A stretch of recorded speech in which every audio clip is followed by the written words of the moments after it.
Ok, página 42, nós vamos continuar estudando sobre o missionário eficaz. E quando nós falamos o missionário eficaz, muitas vezes chegamos à ideia, ok, então o que eu preciso fazer, ou o que uma igreja precisa fazer para ajudar o missionário a alcançar muitas pessoas e ter uma igreja grandona em tudo isso.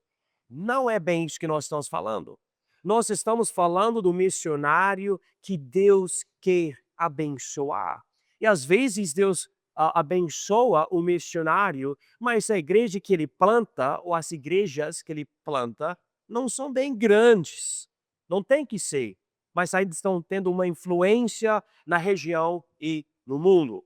E agora, aqui na página 42, considerando essas coisas, chegamos a esse ponto aqui, as atitudes essenciais no ministério. As atitudes essenciais no ministério. E a primeira coisa que eu coloquei aqui, a paciência e o amor no discipulado. Uma coisa que o missionário tem que entender, e eu tento entender com a nossa igreja aqui, é que eu fui treinado em uma faculdade cristã que tem bastante anos nesse tipo de coisa.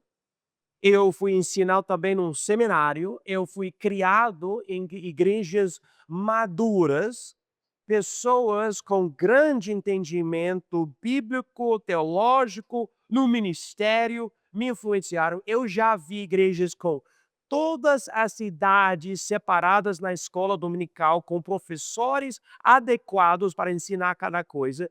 Igrejas enviando missionários, apoiando missionários, igrejas montando novos ministérios, tendo ministérios na cadeia, na universidade, nos colégios, nas outras escolas, clubes bíblicos, nos parques, nas praças e tudo. Eu venho aqui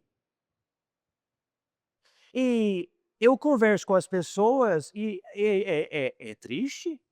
O povo não somente não conhece a Cristo e não é salvo, mas não tem nenhuma base cristã, totalmente perdido em tudo. Tem ideias às vezes tão esquisitas sobre Cristo e a Bíblia e a vida cristã, ou a vida no geral. Eu tenho que ter algo como missionário, eu tenho que ter algo muitíssimo importante. Essa palavra aqui, paciência. Paciência, porque eu percebi que por que esse povo não entende isso? Porque nunca foi ensinado. Eu não nasci fazendo tudo certo, eu fui colocado num berço cristão, numa família cristã, dentro de uma igreja madura, com influências de pessoas que já têm gerações na fé. Eu já fui, sabe, colocado em um ambiente que já tinha muita coisa de forma bem correta, bem certinho. E daí eu me lembro, sabe, você não tinha, por exemplo, a fornicação na igreja, não tinha. Quando nossa igreja começou a crescer numericamente, falando de pessoas frequentando os cultos, a metade da igreja ou mais, todo mundo estava em fornicação. Pessoas ficando bêbadas, pessoas usando drogas, pessoas ligadas com outras pessoas que matam pessoas. O nosso ministério aqui começou desse jeito. Uma situação totalmente diferente que eu conheci.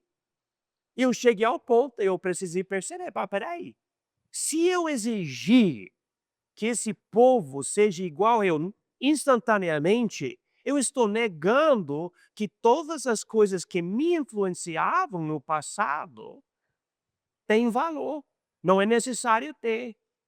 Na verdade, o que eu acredito que vou usar nossa igreja aqui como exemplo. Nós estamos em uma certa fase de crescimento. Daqui 10 anos vai ser outra fase.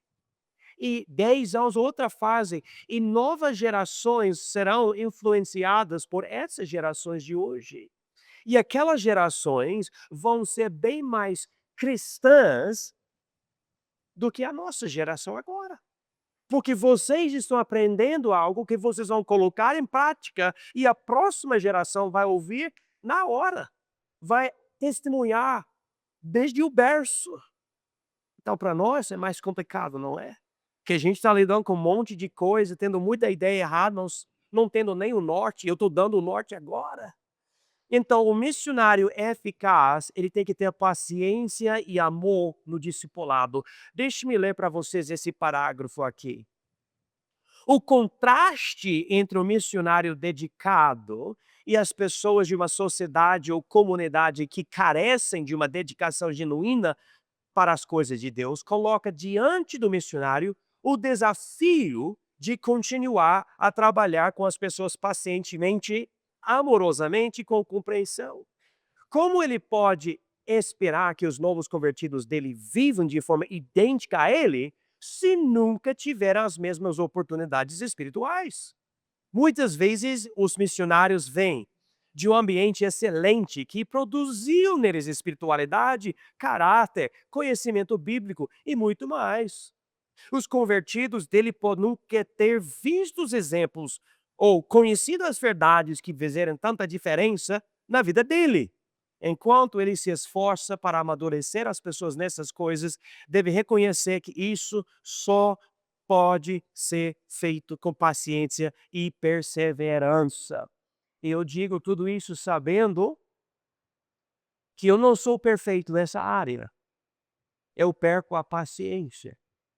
Às vezes a pessoa continua no erro e eu não estou feliz.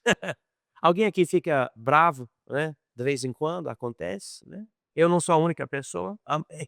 Que bom, né? E é difícil, é difícil. Mas a paciência é essencial.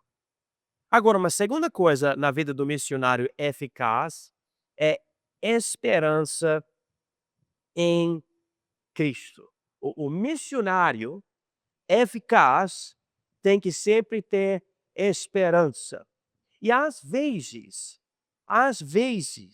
você luta como missionário, você prega com ousadia e amor, você visita as pessoas, você evangeliza os perdidos, você ensina santidade para o povo, você ora, e daí você chega no culto, às vezes não tem quase ninguém. Ou você prega contra um certo pecado 3.500 vezes ou mais, só para o povo não somente continuar no pecado, mas fazer algo até pior. É tipo, ok, eu quero desistir. É fácil ficar desanimado. É fácil o missionário falar algo que eu vou falar, é muito feio. Mas o missionário fala o seguinte, às vezes, pelo menos no coração dele. Vocês vão ter que perdoar o missionário, que ele fala isso, tá? Às vezes. Ele fala, o povo aqui não presta. Ele quer abandonar. E eu aprendi na vida, o missionário eficaz, ele tem esperança em Cristo. Ele fala, eu não vou desistir, eu não vou parar, eu sei que Deus me colocou aqui, eu vou continuar.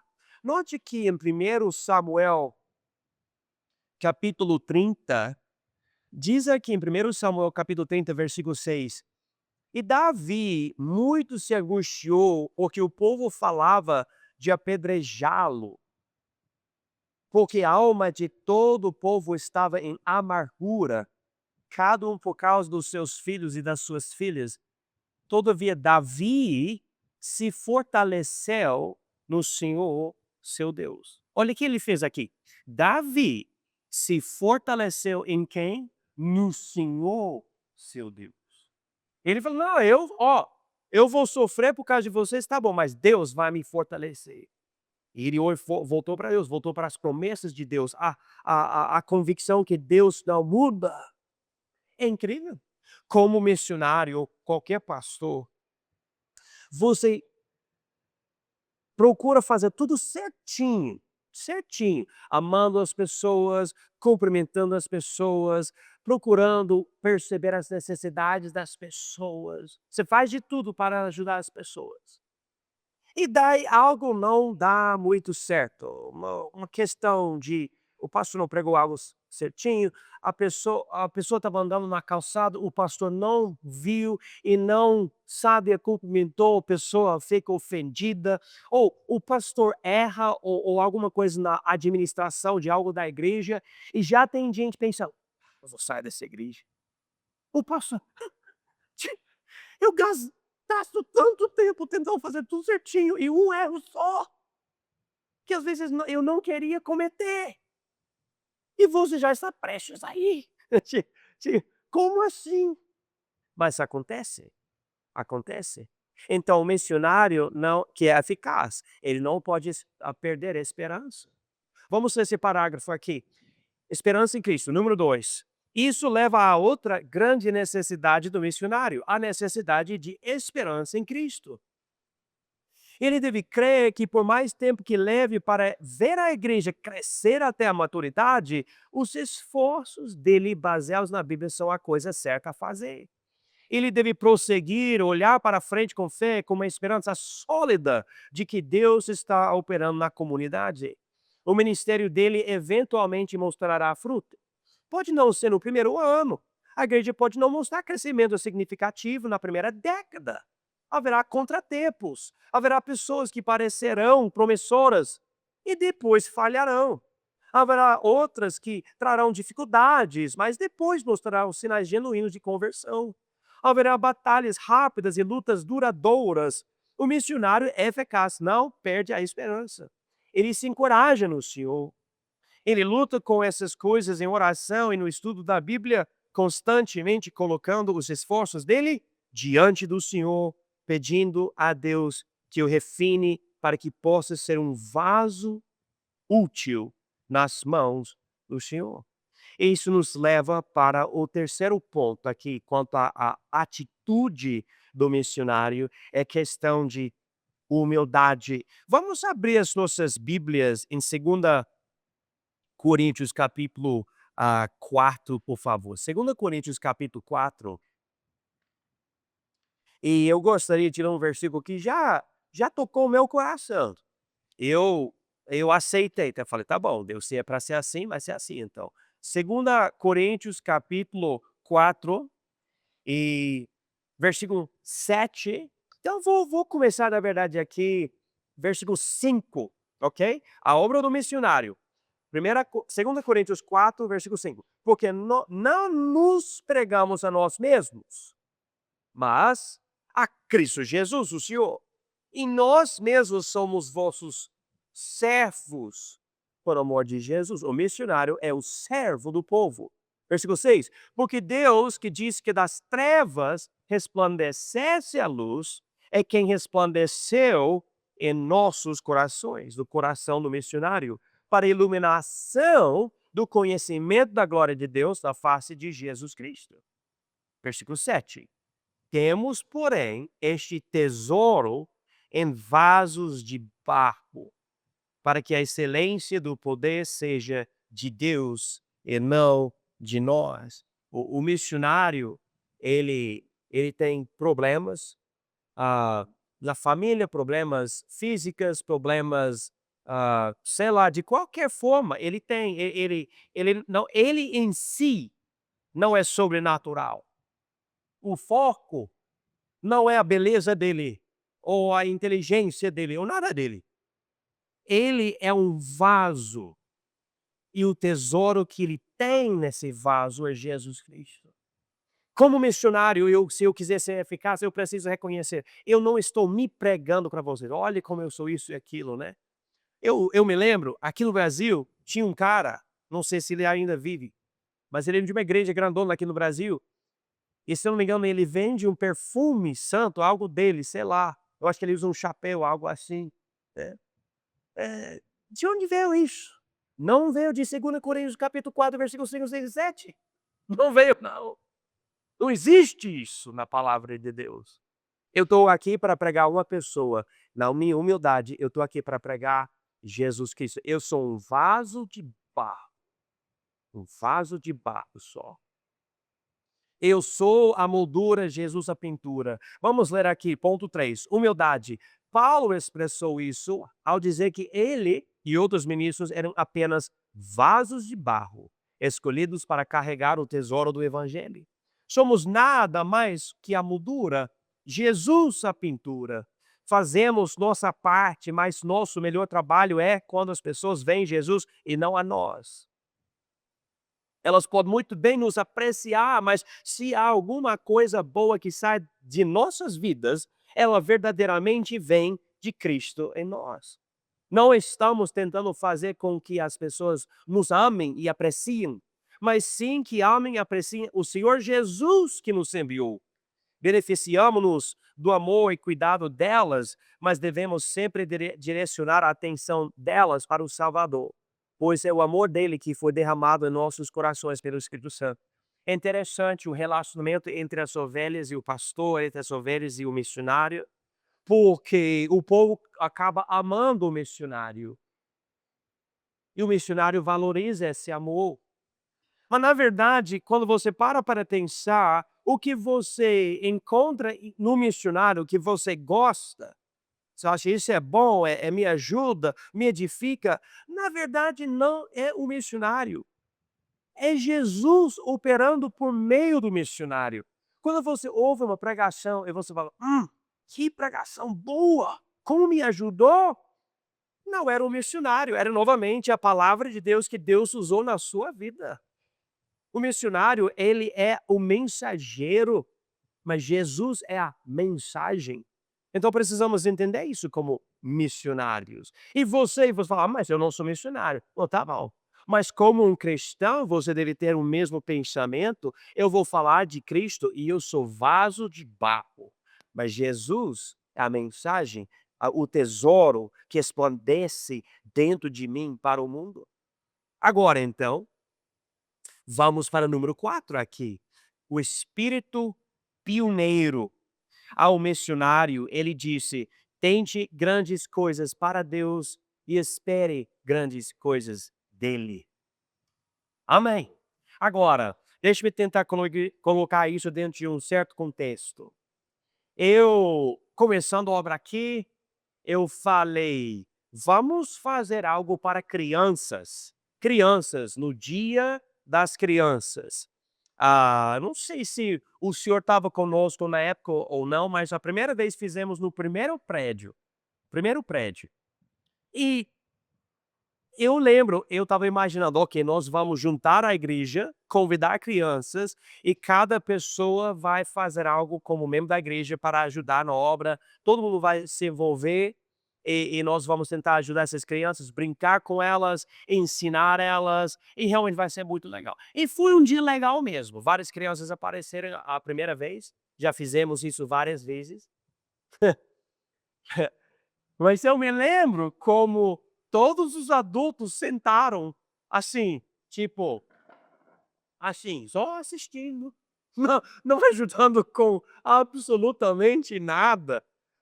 Eu estava tentando me conter, porque eu queria explodir com raiva, porque eu estava vendo tanto para fazer aqui, vocês não estão fazendo nada. Eu estava assim, mas eu não falei nada, porque eu falei: "Mas eu não tinha ensinado, eu não tinha treinado, eu não tinha explicado nada". Eu cheguei, meu burro, achando: "A gente vai ter esse dia, eles vão entender, é para ajudar", né, para ajudar. Às vezes, ao longo da jornada, eu tenho uma ideia: "Ó, vai ser assim", né. E eu quero fazer algo com crianças ou jovens, com a ideia dos adultos sendo mais maduros, querendo ajudar os jovens ou as crianças.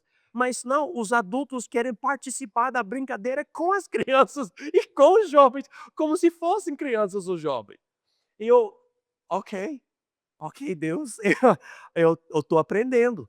Mas o que eu descobri é que eu, como missionário, para ser eficaz, eu tenho que ter o espírito pioneiro.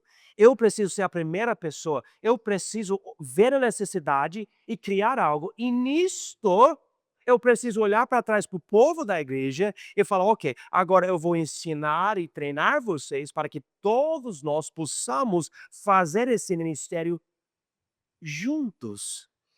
Mas eu preciso fazer isso. Há muitas necessidades, na nossa cidade, coisas que eu gostaria, de fazer, e o povo no geral não vai fazer, no geral. Por exemplo, ah, lar do idoso precisa de uma obra lá.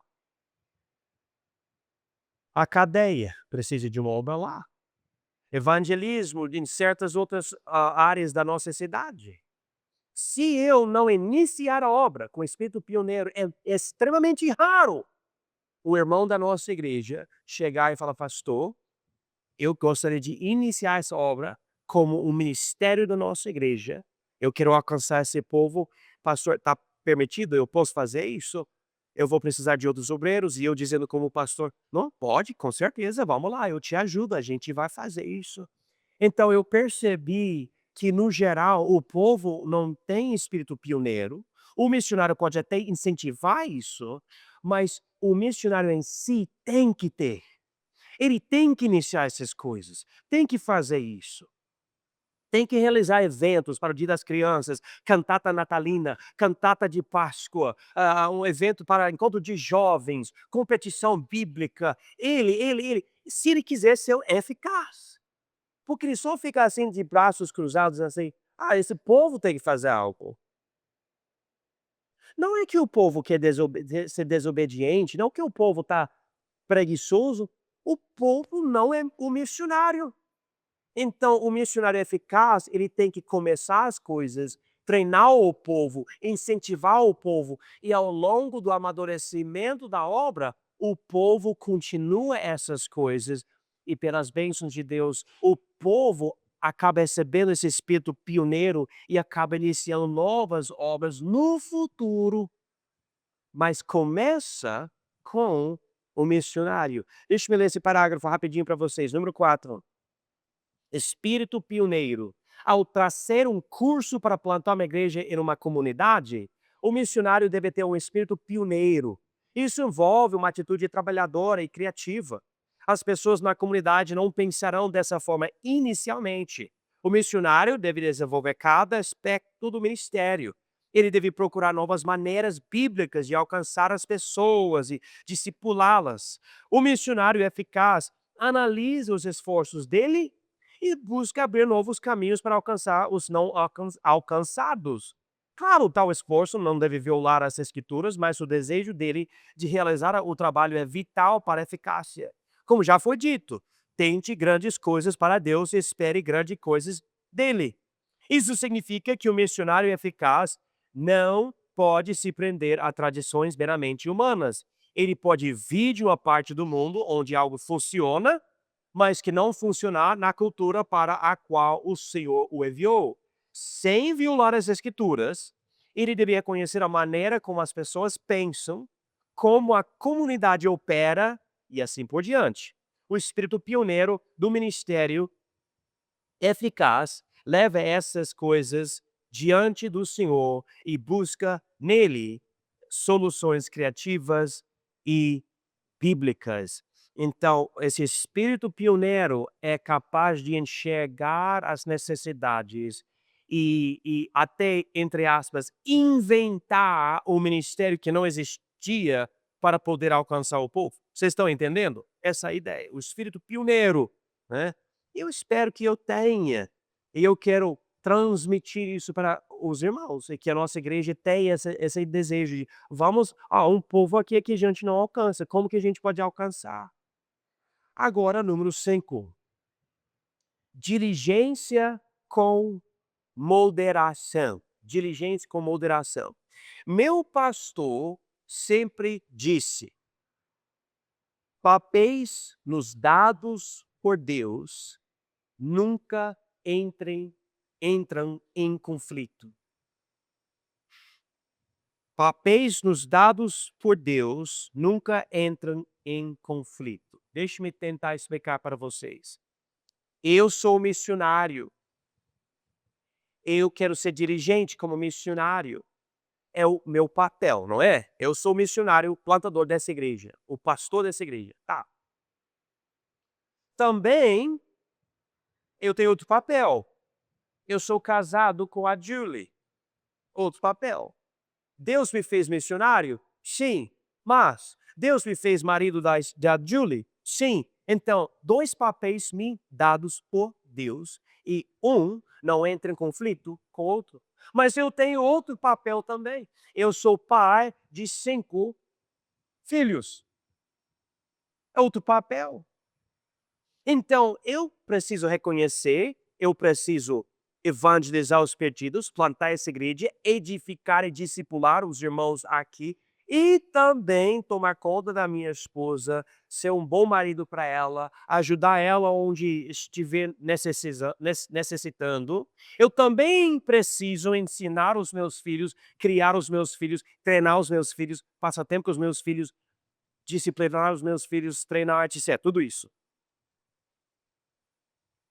Eu posso incluir outras coisas. Agora que eu tenho esse instituto bíblico que eu fundei, eu preciso administrar. Eu preciso ajudar os alunos que entram em contato comigo. Eu preciso ajudar com planilha, banco de dados e tudo isso. Eu preciso ver o ministério progredir, né? E é fácil eu deixar um papel da minha vida entrar em conflito com outro papel da minha vida, mas não é para acontecer. Deus me deu esses papéis. Tudo tem que funcionar. E eu preciso ver como fazer a minha parte em cada coisa. Agora, se eu ficar muito focado em uma área, por exemplo, se eu ficar tão focado nesse instituto e o contato que eu tenho, por exemplo, dá para eu viajar muito no Brasil e apresentar essa obra em várias cidades. Eu até quero fazer isso, mas se eu fizer muito isso, como eu já fiz um pouco esse ano, então eu não vou estar onde? Aqui. Aqui onde é a igreja que eu plantei, que é onde eu tenho meus filhos, onde tenho minha esposa. Então eu preciso ter diligência nesse papel de ser o fundador deste instituto e, ao mesmo tempo, eu preciso fazer isso com moderação. Reconhecendo, não, mas eu tenho essa outra parte também. E esse princípio se aplica em toda a vida. Você não tem que ser missionário, mas se você é casado, você tem certa responsabilidade para ser com o seu cônjuge. Você tem outra responsabilidade para com seus filhos e onde você trabalha. E você tem papéis diferentes, mas Deus te deu todos esses papéis. E tem que reconhecer. Agora, então, vamos ler número 5 aqui, diligência com moderação. Outro ingrediente chave é a diligência. No entanto, essa diligência deve ser temperada com moderação, especialmente se o missionário for casado e, mais ainda, se for pai. Paulo deixou claro que ele podia ser mais diligente em seu trabalho do que um homem casado, porque não precisava se preocupar com uma esposa. E você pode ler sobre isso em 1 Coríntios capítulo 7. O missionário casado, no entanto, é eficaz quando a própria família dele está na vanguarda do ministério dele. A diligência dele deve ser real e séria, mas não pode ignorar as necessidades da própria família dele. O primeiro ministério dele é a própria casa dele. Uma coisa que eu percebi na minha vida é o seguinte: eu quero pregar uma mensagem bem lapidada. Eu estudei, eu organizei os meus pensamentos, eu fiz um esboço certinho, tudo organizadinho. E daí, quando eu chego a pregar, o povo fala: olha só que pregação boa, eu entendi tudo, isto me ajudou. E daí, quando o povo levanta a mão na hora do apelo e toma uma decisão e vem para mim e fala: pastor, eu preciso lidar com isso na minha vida, tudo isso é maravilhoso para mim. Só que eu percebi que na minha diligência dá para eu lapidar tanto a pregação que é só para minha própria soberba. E eu não estou fazendo outras coisas, outras tarefas da minha vida que eu preciso realizar. Eu preciso passar tempo com a família, eu preciso consertar algo na casa, eu preciso consertar algo na igreja, eu preciso conversar com alguém. Então é muito difícil para mim, porque eu posso me trancar e ficar preparando uma mensagem por dias. É uma coisa, eu fico vendo algo novo aqui, algo diferente aqui, algo legal, uma forma de organizar e tudo, eu posso ficar preso com todo o prazer, dentro de meu escritório, estudando para pregar. Mas às vezes você tem que falar: "Não, eu já fiz o suficiente aqui, eu preciso colocar aqui do lado e fazer outra escolha". Ei, todos nós precisamos compreender essa realidade. Você gosta de algo, legal, é para você fazer, ótimo, faz, mas tem que terminar e fazer as outras coisas, porque sua vida tem mais do que um papel, tem mais. Tem família, tem ministério, tem igreja, tem trabalho, tem que lembrar dessas coisas. Número 6, zelo com sabedoria. Zelo com sabedoria. Eh, Zelo. Uma coisa que está faltando muitas vezes em igrejas, especialmente igrejas tradicionais, é zelo. Essa paixão, vou para frente, vou servir a Deus. Pastor, qual é o ministério que eu posso colocar na minha vida? Eu vou fazer. E nós precisamos de zelo. Só que para moderar esse zelo, precisamos também de sabedoria. Porque se você colocar qualquer cara em qualquer ministério, e ele não conhece bem a Bíblia e não anda com sabedoria, ele vai estragar o ministério inteiro. O missionário eficaz, ele tem que ser zeloso. Às vezes, irmãos, é interessante. Às vezes eu venho para o culto como pastor e o povo chega, eu não sei, às vezes o povo está animado, mas às vezes eu venho, todo mundo chega no culto assim, eu não sei o que aconteceu durante a semana, mas o povo chega assim, quieto, assim, nada. Não sei se o clima mudou, todo mundo comeu uma carne ruim, eu não sei o que aconteceu. E eu vejo a minha responsabilidade, e não importa como eu tô, eu chego aqui: "Ei, irmão, bom dia, irmã, você tá bem? Vamos ver vocês". Tentando animar o povo. Mas às vezes eu percebo que não tá muito legal. Mas eu preciso ter zelo, se eu quiser ser eficaz. Às vezes eu acredito que acontece, talvez não às vezes, mas muitas vezes, que o missionário, ele vem, tem um povo deprimido, uma pessoa triste, sofrendo, e se eu falar: "É muito bom te ver, é um prazer, ter você como membro da nossa igreja", eu falo alguma coisa positiva que vem do coração mesmo, não é mentira, é real. Aquela mesma pessoa que chegou triste e sai alegre, porque você, como o pastor, como missionário, você falou a palavra certa, na hora certa. Isso é o zelo com sabedoria. Vamos ler aqui esse parágrafo, número 6. Zelo com sabedoria. O zelo também é um grande atributo, mas deve reconhecer que, por mais urgente que seja a pregação do evangelho, nem todas as pessoas responderão adequadamente. Jesus falou a verdade ao jovem rico, mas quando aquele homem se recusou a fazer o que Jesus recomendou, Jesus não continuou a pressioná-lo ou persegui-lo. É uma história muito interessante, vocês devem ler Marcos 10, como Jesus permitiu esse homem ir embora. Jesus se voltou para seus discípulos. A verdade é que nosso zelo deve ser temperado pela receptividade daqueles que realmente querem a verdade. É crucial resistir à pressão, seja interna ou externa, talvez vinda dos que o sustentam financeiramente, de sentir que precisa aumentar os números a qualquer custo para provar sua eficácia. Essa mentalidade é equivocada, pois alguns campos, quer seja pela soberania de Deus ou a dureza dos corações, simplesmente terão menos conversões visíveis. A verdadeira sabedoria equilibra o zelo evangelístico com o investimento profundo no discipulado dos convertidos genuínos.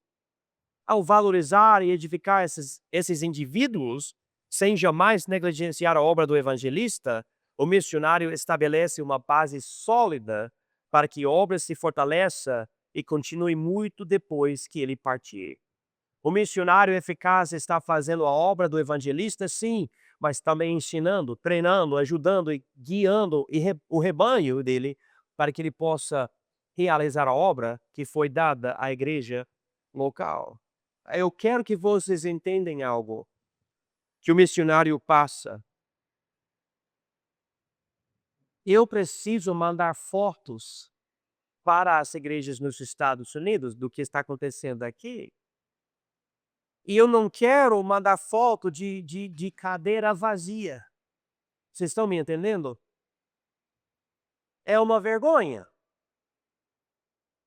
Ao mesmo tempo, eu não quero lotar aqui com muito zelo, sem sabedoria, o local com um monte de gente que não tem interesse nenhum nas coisas de Deus. Eu precisei usar meios meio assim errados para atrair o povo para cá. Eu aprendi através do ministério de Jesus e o ministério de Paulo, que quando você não consegue muitos, mas tem um povo dedicado à palavra, você deve continuar a evangelizar e ao mesmo tempo discipular os interessados. Se chegar um grupo menor, mas é um grupo dedicado, continua, não desiste. Fala, não, eu vou ensinar vocês, porque vocês vão crescer, vocês vão ficar mais fortes na fé. Então, é zelo com sabedoria. Eu vou investir na pessoa que tem interesse, eu já decidi. Se você não quer ajuda, eu não ajudo você. E eu digo isso sabendo que antigamente eu ajudava quem não queria ajuda. Porque eu procuro, não, mas se eu fizer isso e aquilo, e eu gastei meses e anos da minha vida procurando ajudar pessoas que só pioravam, não queriam colocar nada em prática. Enquanto outras pessoas, eu poderia estar passando tempo com pessoas que têm fome da palavra, sede da justiça, eu poderia estar ensinando, mas não, eu passei tempo com essas pessoas que estão querendo voltar para drogas e bebida alcoólica, vivem uma vida estragada e não querem nem colocar nem um ponto das coisas ensinadas em prática. Porque a pessoa me dá atenção, a pessoa me dá o ouvido, mas não coloca em prática. Então eu já decidi, não, eu vou ter sabedoria, eu vou ajudar quem quer ajuda, que quer ensino, que quer a crescer, e daí essa pessoa vai ficar mais forte. Para terminar, aqui diz na conclusão, o que então define o missionário eficaz? Não são principalmente os números, a aclamação popular ou a rapidez dos resultados. A eficácia bíblica começa com o reconhecimento de que toda verdadeira obra espiritual é realizada pela graça de Deus e para a glória dele. Ela exige um missionário cujo caráter está sendo moldado à semelhança de Cristo, um vaso de barro humilde, mas íntegro, amoroso e comprometido. Essa eficácia se manifesta na prática através de uma adesão inabalável à palavra de Deus, tanto na doutrina quanto no método, rejeitando os atalhos pragmáticos e a conformidade com o mundo. Requer paciência, esperança, diligência, zelo e um espírito pioneiro. Tudo temperado pela sabedoria e guiado pelo Espírito Santo. O missionário eficaz busca plantar igrejas que sejam colunas e baluartes da verdade, que reflitam o caráter de Cristo, que se tornem centros de evangelismo e envio de outros obreiros. O sucesso final não é medido por padrões mundanos, mas pela fidelidade a Deus e à palavra dele, confiando nele para dar o crescimento no tempo e a maneira dele. Que possamos buscar esse tipo de eficácia dependendo inteiramente da graça daquele que nos chamou e nos capacita. Agora, dizendo tudo isso, eu gostaria que vocês entendem algo. Ainda que eu queira uma igreja muito grande, na verdade, eu gostaria de plantar várias igrejas grandes, né? Eu quero isso. Eu quero lotar Rondônia com igrejas fortes em cada cidade, grandes. Mas se Deus não me der isso, e eu consigo somente treinar alguns que são verdadeiramente dedicados a Deus, mantendo boa doutrina, sã doutrina, desejo de alcançar os perdidos, que tem zelo e interesse em servir a Deus. Eu acho que eu vou poder morrer contente, sabendo que Deus fez algo em alguns, e através desses alguns, Deus pode fazer uma obra muito maior. Eu já falei para alguns missionários aqui em Rondônia, porque Rondônia é difícil para nós. Para missionário em Rondônia é muito difícil, especialmente missionário de igreja tradicional, que procura só basear tudo na palavra de Deus. provavelmente sendo um novo campo missionário, esse estado de Rondônia. Nós, da nossa geração, estamos só colocando o alicerce, só. Alicerce não é muito bonito não, né? É o prédio que vai em cima que algo, olha só, mas se não tiver alicerce, o que acontece com o prédio? Cai. Então eu vejo que para nós é muito provável que nós estamos nessa fase de formar a base. Só formar a base. Mas irmãos, eu quero uma base resistente, para que você, suas famílias, as igrejas aqui possam crescer e ter algo e futuramente nossos filhos, netos e bisnetos e assim por diante, vão crescendo em um ambiente muito cristão, muito forte, e vão ter uma atitude, um modo de pensar muito cristão mesmo. E Deus tendo ou recebendo grande glória